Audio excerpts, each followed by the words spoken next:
Bakıda taksilərin sayına limit qoyuldu. Baş nazir Əli Əsədov taksi minik avtomobilləri ilə sərnişin daşımaları üçün icazələrin əlavələrinin sayına məhdudiyyətlər tətbiq edilməsi haqqında qərar imzalayıb.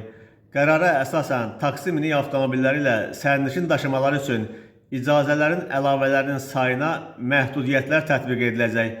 Bu qərarla Bakı şəhərinin inzibati ərazi vahidi üzrə taksi minik avtomobilləri ilə sərnişin daşımaları üçün verilən icazələrin əlavələrinin say həddi 25.000 ədəd müəyyən edilib.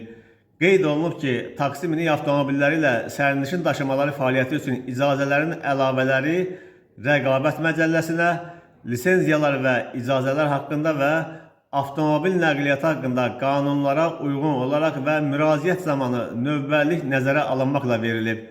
Rəqəmsal İnkişaf və Nəqliyyat Nazirliyi Bakı şəhərinin inzibati ərazi vahidi üzrə taksi minik avtomobilləri ilə sərnişin daşımaları üçün icazələrin əlavələrinin say həddinə dair təkliflərini hər təqvim ili avqustun 1-nədək Nazirlər Kabinetinə təqdim etməlidir.